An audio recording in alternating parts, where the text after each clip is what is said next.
Hello everyone, स्वागत है आप सभी का माय एग्जाम यूट्यूब चैनल पर। तो आज की वीडियो में हम आपके जितने भी फिजिक्स के फॉर्मूले हैं सभी को एक ही वीडियो में रिवाइज करेंगे। आपके हर एक एग्जाम्स के लिए सभी फॉर्मूले इंपॉर्टेंट हैं। कई बार आपके डायरेक्ट भी पूछ लिए जाते हैं और कई बार आपकी वैल्यूज़ भी हैं जो कांस्टेंट की पूछी जाती हैं, तो सभी को हम आज की वीडियो में कवर करेंगे।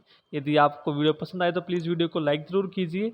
तो स्टार्ट करते हैं। आपका फर्स्ट है एवरेज वेलोसिटी, औसत गति क्या होती है। तो एवरेज वेलोसिटी आपकी क्या होती है, डिस्प्लेसमेंट ओवर टाइम। ठीक है, final displacement minus initial displacement over जो आपका टाइम इंटरवल है उसको हम क्या बोलते हैं, एवरेज वेलोसिटी। मान लीजिए आपकी कोई ये एक डिस्टेंस कवर किया, यहाँ से आपने स्टार्ट किया ए पॉइंट से, आप ए से बी गए, फिर आप बी से सी गए, फिर आप सी से डी गए, ठीक है, और फिर आप डी से ई गए। ठीक है, तो ये आपने क्या कवर किया है, ये आपने डिस्टेंस कवर किया है।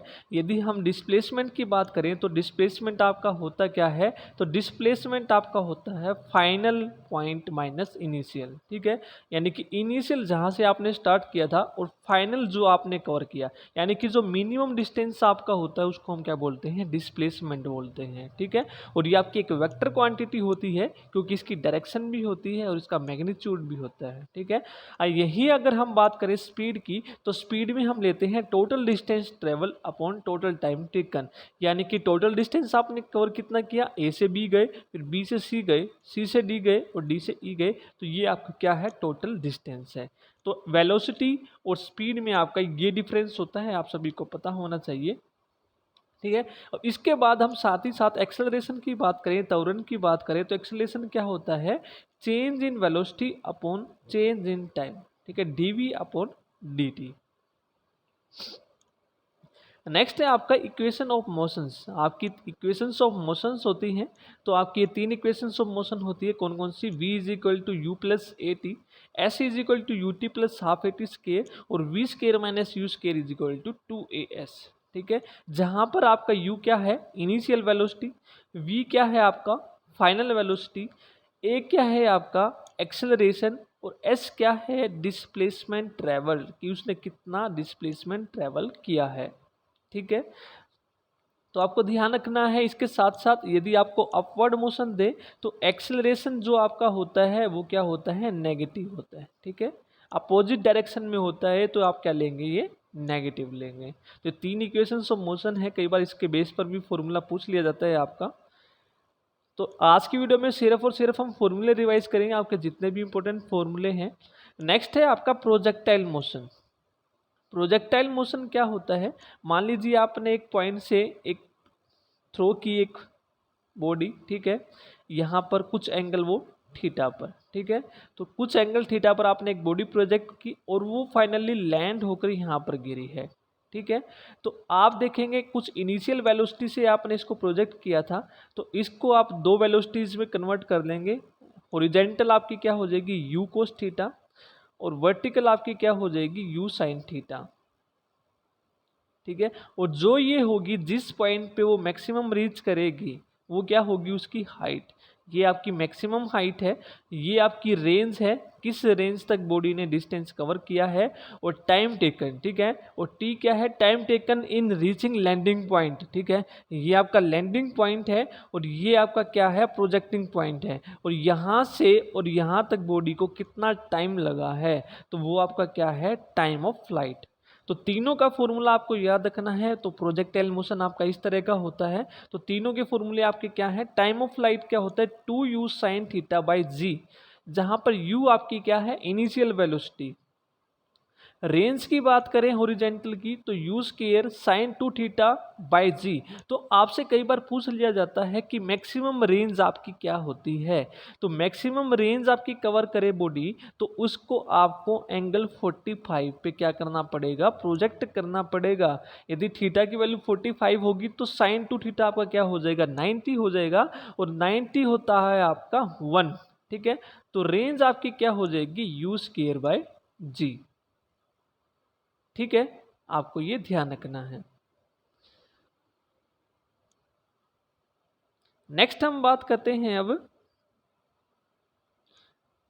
आपकी मैक्सिमम हाइट की। तो मैक्सिमम हाइट क्या होती है, you square sine square theta by 2g। तो ये तीनों फॉर्मूले आपको याद रखने हैं प्रोजेक्टाइल मोशन में, time of light, horizontal range and maximum height. Next हम बात करते हैं न्यूटन्स लॉ ऑफ मोशन। तो न्यूटन्स लॉ ऑफ मोशन आपके कौन कौन से होते हैं, जो आपके मेन है। थर्ड लॉ ऑफ मोशन क्या कहता है, every action has equal and opposite reaction. ठीक है, यदि आपने थर्ड लॉ देखा हो तो आपने कोई फोर्स अप्लाई करी, ठीक है, फोर्स अप्लाई करी है ए बॉडी पर ड्यू टू बी, ठीक है, और इसी के अपोजिट क्या होगा, मान लीजिए दो बॉडीज हैं, आपकी ए है और ये आपकी बी है, ठीक है। अगर बी ए पर कोई फोर्स लगाएगा तो इसी के अपोजिट डायरेक्शन में ए भी बी पर क्या लगाएगा, फोर्स लगाएगा, ठीक है। दोनों का मैग्नीट्यूड सेम होगा, ठीक है, लेकिन वो क्या होंगे, दोनों अपोजिट डायरेक्शन में होंगे। तो ये आपका क्या होता है, थर्ड लॉ होता है। सेकेंड लॉ की बात करें तो सेकेंड लॉ आपका क्या कहता है, change of momentum, rate change of momentum क्या होता है आपका, फोर्स होता है। तो P आपका क्या है, लीनियर मोमेंटम, ठीक है। लीनियर मोमेंटम आपका क्या होता है, P is equal to M V, mass into velocity, ठीक है। तो यहाँ पर आप वेलोसिटी पुट करेंगे, P is equal to M V put करेंगे तो m आपका कांस्टेंट होता है, मास तो फिक्स होता है, बाहर आएगा, और dv/dt आपका क्या हो जाएगा, एक्सेलरेशन। तो फोर्स की वैल्यू आपको कौन देता है, second law of motion, F is equal to M A, ठीक है। और दोनों के लिए भी ये सेम ही होता है, yz के लिए भी F is equal to M A. Next हम बात करते हैं स्प्रिंग कांस्टेंट की। स्प्रिंग फोर्स जो आपकी होती है वो क्या होता है, तो स्प्रिंग फोर्स आप देखिए, ये आपका एक स्प्रिंग लगाया हुआ है, आपने एक फोर्स लगाई है इस डायरेक्शन में, तो अपोजिट डायरेक्शन में क्या होगा, रिस्टोर करने की कोशिश करेगा स्प्रिंग इसको, तो वो क्या होती है, F is equal to minus K X, और के यहाँ पर क्या होता है, स्प्रिंग कांस्टेंट, ठीक है। और x क्या होता है, जितना उस स्प्रिंग ने डिस्प्लेसमेंट किया है ड्यू टू वो फोर्स जो आपने अप्लाई की है। तो F इज इक्वल टू के एक्स आपको याद रखनी है, स्प्रिंग फोर्स होती है। यहीं पर यदि हम बात करें, आपका एक स्प्रिंग है, यदि आपने उसको दो भागों में कट कर दिया, ये स्प्रिंग है आपका, m/n में कट कर दिया, तो दोनों जो पार्ट्स है उसकी लेंथ क्या होगी, तो पहला पार्ट देखेंगे आप, m/n में आपने डिवाइड किया तो क्या हो जाएगा, पहला पार्ट का जो फैक्टर है m/m+n, और टोटल लेंथ इसकी क्या थी, l थी, तो L1 आपका क्या हो जाएगा, m/l डिवाइड बाई m+n, और यहीं पर जो सेकंड पार्ट है वो क्या हो जाएगा, n/l डिवाइड बाई m+l। ये दोनों आपको याद रखने हैं, यदि स्प्रिंग को डिवाइड करें हम mn रेशो में तो दोनों की लेंथ क्या होगी, ये होगी। तो इक्विवेलेंट जो कांस्टेंट है आपके स्प्रिंग की, उनकी बात करते हैं। यदि आपके स्प्रिंग सारे के सारे सीरीज में लगे हैं तो इक्विवेलेंट क्या होता है, तो अब उल्टा होता है आपका, ठीक है, 1/k1 + k2। और यही यदि पैरेलल में हो सारे के सारे स्प्रिंग तो इक्विवेलेंट स्प्रिंग कांस्टेंट क्या होता है, k1 + k2 अप टू जितने भी आपके स्प्रिंग लगे हुए हैं। नेक्स्ट बात करते हैं हम फ्रिक्शन की। नेक्स्ट बात करते हैं फ्रिक्शन यानी कि घर्षण की बात करते हैं। तो आपका क्या होता है फ्रिक्शन, तो फोर्स ऑफ फ्रिक्शन क्या होता है, मान लीजिए कोई बॉडी है, ठीक है, उस पर आपने फोर्स अप्लाई किया, एफर्ट अप्लाई किया, तो उसका क्या होगा, अपोजिट डायरेक्शन में वो फ्रिक्शन आपका अप्लाई होगा। अपोजिट डायरेक्शन में हमेशा क्या होगा, फ्रिक्शन होगा। तो वो फोर्स ऑफ फ्रिक्शन आपका क्या होता है, नॉर्मल जो आपकी रिएक्शन होती है उसके डायरेक्टली प्रोपोर्शनल होता है, ठीक है। फोर्स एफ क्या है यहाँ पर आपका, फोर्स ऑफ फ्रिक्शन क्या है, फोर्स ऑफ फ्रिक्शन है, और ये डायरेक्टली प्रोपोर्शनल टू किसके होता है, नॉर्मल रिएक्शन के। तो ये आप देख सकते हैं, ये आपकी नॉर्मल रिएक्शन है, नीचे इसका वेट है बॉडी का, ठीक है। तो फोर्स ऑफ फ्रिक्शन क्या हो जाएगी आपकी, दो होती है, काइनेटिक स्टैटिक, और एक आपकी रोलिंग भी होती है। तो काइनेटिक क्या हो जाएगी, force of kinetic friction is equal to mu K into N, N यहाँ पर क्या है, नॉर्मल रिएक्शन, और म्यू के क्या है, कोफिशिएंट ऑफ काइनेमेटिक फ्रिक्शन। यही हम बात करें तो स्टैटिक की, तो स्टैटिक क्या हो जाएगी, म्यू एस इंटू एन, ठीक है। और ये स्टैटिक जो होती है आपकी मैक्सिमम स्टैटिक फोर्स से एफ एस थोड़ी कम होती है या इसके इक्वल भी हो सकती है। तो इसमें आपको एक चीज़ याद रखनी है जो आपकी ज़्यादातर पूछी जाती है, कोफिशिएंट ऑफ काइनेटिक फ्रिक्शन सबसे ज़्यादा होता है आपका काइनेटिक से भी और रोलिंग से भी, तो तीनों का ऑर्डर आपका ये होता है, ठीक है, पहले स्टैटिक फिर काइनेटिक फिर रोलिंग। तो आपका एक कई बार एग्जाम में पूछ लिया जाता है, कोफिशिएंट ऑफ स्टैटिक फ्रिक्शन सबसे ज़्यादा होता है और रोलिंग फ्रिक्शन सबसे कम होता है। ठीक है, आगे देखते हैं work power and energy. Work power and energy, तो वर्क का फॉर्मूला आपका क्या होता है, W is equal to F dot S. ठीक है, W is equal to F dot S. F क्या है यहाँ पर आपका फोर्स है और एस क्या है, डिस्टेंस ट्रेवल है। ठीक है, तो पावर की बात करें तो पावर क्या है, work done per unit time. ठीक है, W बाय टी। अब आप देखेंगे यहाँ पर यदि W की वैल्यू पुट करें हम एफ एस, तो S बाई टी आपका क्या हो जाएगा, V हो जाएगा। तो पावर आपका FV भी होता है। ठीक है, यहीं पर हम बात करें तो एनर्जी की, काइनेटिक एनर्जी आपकी क्या होती है, half m we square. Half m we square mass, और V क्या है आपकी वेलोसिटी ऑफ डेट मास। ठीक है, यहीं पर यदि हम V की वैल्यू पुट कर दे P is equal to M V, यहाँ से आपका V पुट करेंगे आप P बाई एम, तो आपका काइनेटिक एनर्जी का एक और रिलेशन आएगा निकल के, K is equal to P square by 2m। ये आपका मोमेंटम का रिलेशन यदि हम रखें काइनेटिक के साथ तो P स्केयर बाई 2m। वहीं पर हम बात करें पोटेंशियल एनर्जी की, तो वो आपकी क्या होती है, mgh। m mass, g acceleration due to gravity, और जो h होती है उस बॉडी की जो हाइट होती है जिसके कारण वो एनर्जी पोजेस करती है। ठीक है, mgh आप याद रखेंगे। इसके साथ साथ आप ये भी याद रखेंगे 1 हॉर्स पावर किसके इक्वल होता है, कई बार डायरेक्ट आपका एग्जाम में पूछा जाता है 746 वॉट। ठीक है, और 1 किलो वॉट आवर पूछा जाए तो 3.6 मेगा जूल। ये दोनों भी आप याद रखेंगे, एग्जाम में कई बार ये भी पूछ लिया जाता है। नेक्स्ट हम बात करते हैं सर्कुलर मोशन। तो सर्कुलर मोशन आपका क्या होता है, कोई बॉडी आपकी सर्कुलर पाथ में ट्रेवल कर रही है। ठीक है, सर्कुलर मोशन में ट्रेवल कर रही है। ठीक है, तो उसका क्या होता है, एंगुलर मोमेंटम और एंगुलर वेलोसिटी क्या होती है, delta theta upon delta T. Theta क्या है आपका एंगुलर वेलोसिटी। तो आप देखेंगे कुछ टाइम इंटरवल पर आपकी ये एंगुलर वेलोसिटी चेंज हुई है, और इंस्टेंटेनियस एंगुलर वेलोसिटी हम देखिए किसी टाइम पर आपको देखनी है तो D theta by D T. ठीक है, वहीं पर एंगुलर एक्सेलरेशन की बात करें तो वो क्या होता है आपका, एंगुलर एक्सेलरेशन क्या होता है, वेलोसिटी अपॉन टाइम। तो एंगुलर वेलोसिटी अपॉन टाइम। ठीक है, सेंट्रीपिटल एक्सेलरेशन की बात करें, सेंट्रीपिटल एक्सेलरेशन में आपका क्या होता है, वी स्केयर बाय आर। ठीक है, वी स्केयर बाय आर, और वी आपका किसके इक्वल होता है, आर ओमेगा के। यदि आप वी स्केयर की वैल्यू यहाँ पर पुट करेंगे तो आर स्केयर ओमेगा स्केयर यहाँ पर आप रखेंगे तो एक रिलेशन और आपका आएगा ओमेगा स्केयर आर। तो ये दोनों आपको याद रखने हैं, वी स्केयर बाय आर की फॉर्म में भी याद रखना है और ओमेगा स्केयर आर की भी फॉर्म में याद रखना है। तो एक्सेलरेशन ये होता है, तो सेंट्रीपिटल फोर्स आपका क्या होता है, M we square by R. तो ये सभी फॉर्मूले आपके इंपॉर्टेंट हैं, आपके इनकी बेस्ड पर कई बार फॉर्मूले जो हैं न्यूमेरिकल पूछ लिए जाते हैं। नेक्स्ट हम बात करते हैं इम्पल्स की। इम्पल्स आपका क्या होता है, I is equal to f into t. ठीक है, I is equal to f into t. F यहाँ पर फोर्स है और टी क्या है आपका टाइम है, और I is equal to d p by D t, rate change of linear momentum. ठीक है, rate change of linear momentum, दोनों फॉर्मूले आप याद रखेंगे। और पी हम पढ़ चुके हैं, लीनियर मोमेंटम आपका क्या होता है, एम वी।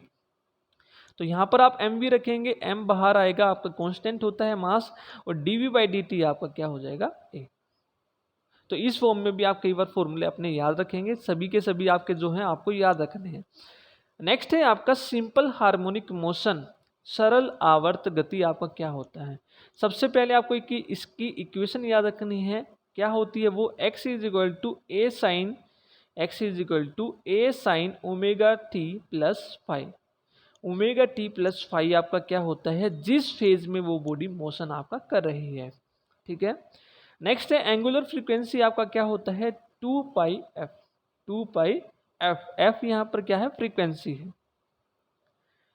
नेक्स्ट है आपका एक, मान लीजिए स्प्रिंग और मास का एक रिलेशन आप देखना चाहते हैं, ये आपका स्प्रिंग है मास के साथ अटैच है, तो टाइम पीरियड आपका क्या होता है, is equal to 2 pi under root M by K. K यहाँ पर है स्प्रिंग कांस्टेंट, एम क्या है, मास ऑफ बॉडी। ठीक है, वहीं पर आपकी स्पीड क्या होगी, स्पीड होगी आपकी v is equal to omega under root A square minus X square. जहां पर आपका ए क्या है, एम्पलीट्यूड, यानी कि उस बॉडी ने मैक्सिमम डिस्प्लेसमेंट कितना कवर किया है, और जिस डिस्प्लेसमेंट को आप किसी टाइम पर निकालना चाहते हैं वो आपका क्या होता है, एक्स। तो ये आपको याद रखना है, v is equal to omega under root A square minus X square. Very important है आपका, इस पर बेस्ड भी आपके फॉर्मूले पूछे गए हैं। आगे हम बात करते हैं, कुछ आपकी वैल्यूज हैं जो आपको याद रखनी है, एग्जाम में पूछ ली जाती है। 1 लाइट ईयर आपका किसके इक्वल होता है, 9.46 गुना 10 की 12 किलोमीटर, ठीक है। और पार्सेक आपका क्या होता है, 3.26 लाइट ईयर, या फिर बात करें हम मीटर में 3.08 गुना 10 की 16 मीटर आपका होता है। नेक्स्ट है आपका एस्ट्रोनॉमिकल यूनिट, ठीक है। खगोलीय इकाई आपकी क्या होती है, 15 करोड़ किलोमीटर। तो तीनों वैल्यूज आपको याद रखनी है, डिस्टेंस मेजरमेंट की हैं आपकी, ये कई बार एग्जाम में बहुत बार ये पूछी गई हैं। नेक्स्ट है आपकी प्लायन गति, एस्केप वेलोसिटी क्या होती है। तो एस्केप वेलोसिटी आपकी क्या होती है, √2 टाइम्स होती है ऑर्बिटल वेलोसिटी की, ठीक है। √2 टाइम्स होती है ऑर्बिटल वेलोसिटी की, एग्जाम में पूछा जाता है। जो आपकी एस्केप वेलोसिटी होती है वो ऑर्बिटल वेलोसिटी की कितनी होती है, √2 टाइम्स, या फिर 2 टाइम्स होती है, या फिर 3 टाइम्स होती है। तो आपकी √2 टाइम्स होती है, ये आपको याद रखना है। एस्केप वेलोसिटी की बात करें तो आपकी क्या आती है, √2g into radius of earth, और वो आपकी क्या वैल्यू आएगी, 11.2 किलोमीटर पर सेकेंड। ये वैल्यू आपकी इंपॉर्टेंट है, आपको ये याद रखनी है। वहीं पर हम बात करें तो मून पर आपकी एस्केप वेलोसिटी क्या होगी, इसकी 1/6 अप्रोक्सीमेट, ठीक है, यानी कि 2.4, ठीक है। तो ये आपको याद रखनी है, सभी की सभी इंपॉर्टेंट है आपकी।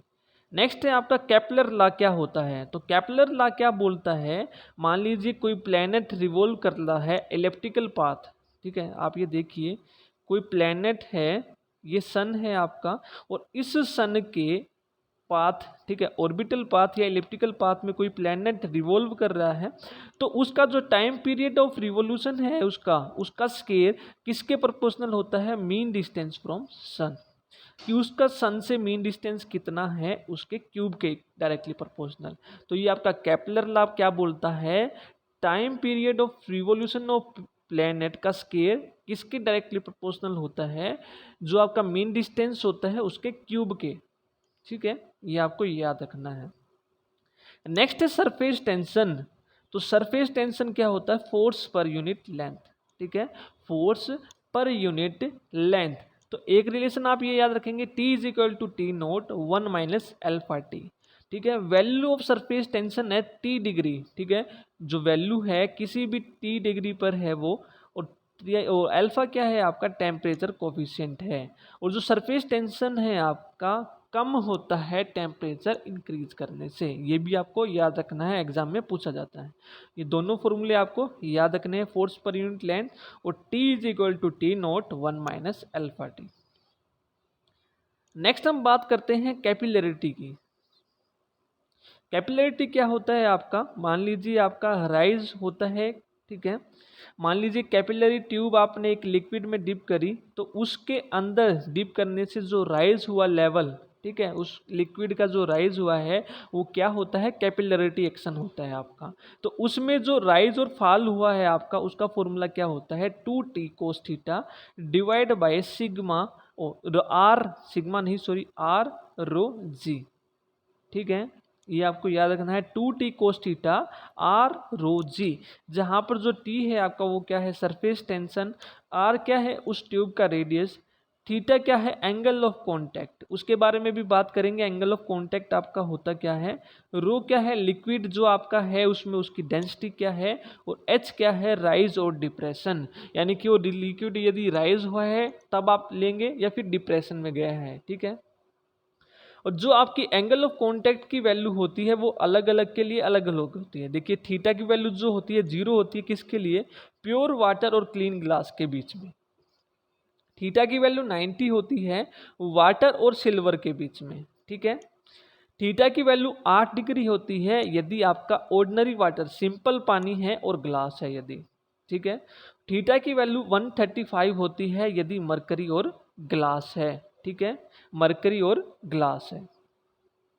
तो आपको ये फॉर्मूला याद रखना है, वेरी इंपॉर्टेंट है, 2t cos theta R rho जी, इसके बेस्ड पर ही कई बार एग्जाम में डायरेक्ट आपका फॉर्मूला जो है क्वेश्चन पर पूछ लिया जाता है। नेक्स्ट है आपका हीट एंड टेम्परेचर।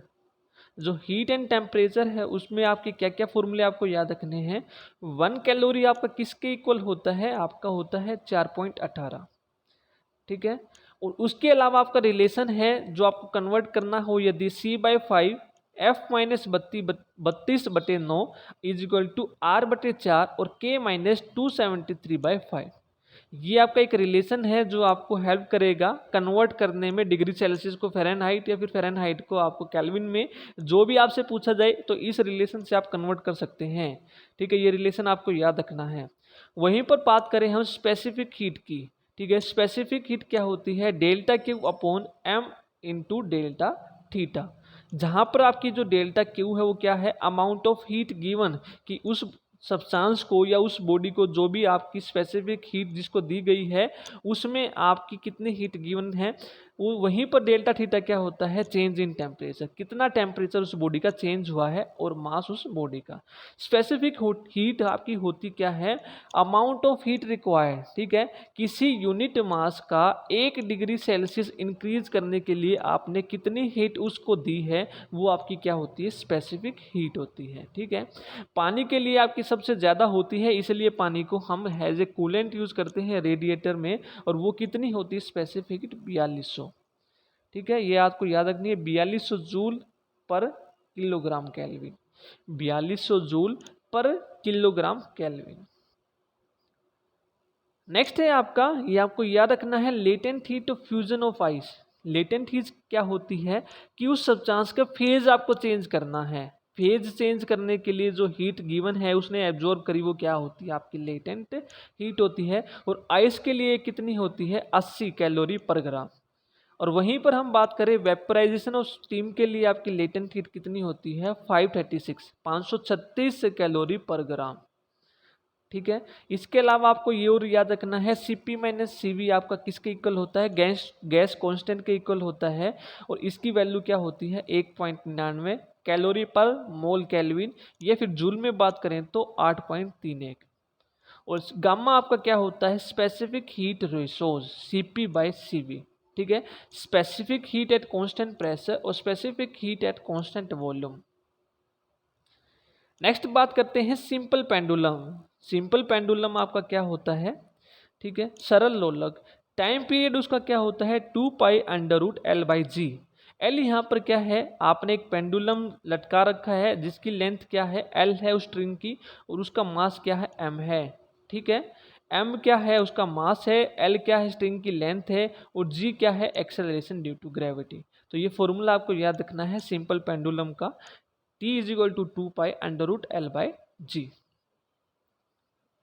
नेक्स्ट हम बात करते हैं कूलम्स लॉ।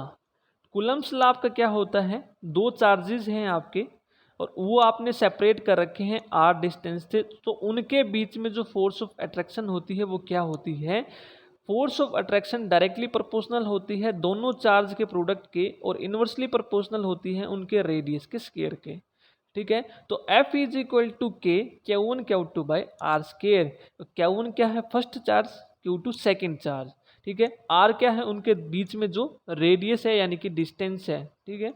और K की वैल्यू क्या होती है, K यहाँ पर आपका क्या है, कूलम्स कांस्टेंट है, और जिसकी वैल्यू आपकी क्या होती है, 9 × 10⁹, ठीक है। ये माइनस नहीं प्लस करना है इसको, 9 × 10⁹9 न्यूटन मीटर स्क्वायर पर कूलम स्क्वायर। तो ये वेरी इंपॉर्टेंट है आपका कूलम्स लॉ का फॉर्मूला।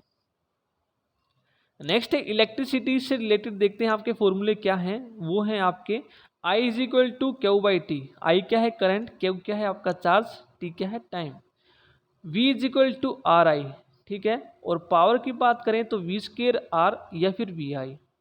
वहीं पर हीट की बात करें तो I²RT, ठीक है। R क्या है आपका प्रतिरोधक है, रेजिस्टेंस है, T टाइम है, I करंट है।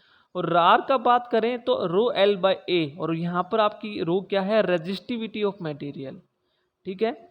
और वहीं पर हम बात करें इलेक्ट्रिक फील्ड इंटेंसिटी की तो फोर्स पर यूनिट चार्ज, ठीक है, F/Q0 यूनिट चार्ज है आपका ये। ये सभी फॉर्मूले आपको याद रखने इंपॉर्टेंट है। नेक्स्ट हम बात करते हैं कम्बिनेशन ऑफ सीरीज की। यदि आपके रेजिस्टेंस हैं वो आपके सीरीज में हो तो क्या होगा, इक्विवेलेंट रेजिस्टेंस, या फिर पैरेलल में हो तो क्या होगा। यदि सीरीज में हो तो सभी को हम क्या करेंगे, सिंपल ऐड करेंगे। यदि पैरेलल में हो तो 1/R की फॉर्म में लिखेंगे, ठीक है। यदि पैरेलल में हो तो इक्विवेलेंट रेजिस्टेंस क्या होगा, 1/R equivalent 1/R1 plus 1/R2 up to जितने भी आपके रेजिस्टेंस हैं, ठीक है। नेक्स्ट हम बात करते हैं कैपेसिटेंस। कैपेसिटेंस आपका क्या होता है, Q is equal to C V. Q is equal to C V. Q क्या है आपका, charge on positive plate of capacitor. तो ये आपके कैपेसिटर हैं, ठीक है। तो इस कैपेसिटर के पॉजिटिव प्लेट पर जो चार्ज होता है वो आपका क्या होता है, क्यू। सी क्या है, कैपेसिटेंस ऑफ कैपेसिटर, उस कैपेसिटर का कैपेसिटेंस, ठीक है। और वी क्या है, पोटेंशियल डिफरेंस बिटवीन दोनों प्लेट के बीच में जो भी पोटेंशियल आपका डिफरेंस है। तो आपको याद रखना Q is equal to C V. और यहीं पर बात करें यदि कैपेसिटेंस सीरीज में हो तो आपका रेजिस्टेंस का उल्टा होता है। रेजिस्टेंस में हमने क्या किया था, सीरीज में हो तो हमने सिंपली ऐड किया था। यहाँ पर क्या होगा, कैपेसिटेंस के केस में उल्टा होगा। यदि सीरीज में होंगे तो 1/, की फॉर्म में लिखेंगे, और यदि पैरेलल में हो तो डायरेक्ट सिंपल ऐड करेंगे, ठीक है। नेक्स्ट है ग्रेविटेशन। तो ग्रेविटेशन क्या है आपका, गुरुत्वाकर्षण क्या है।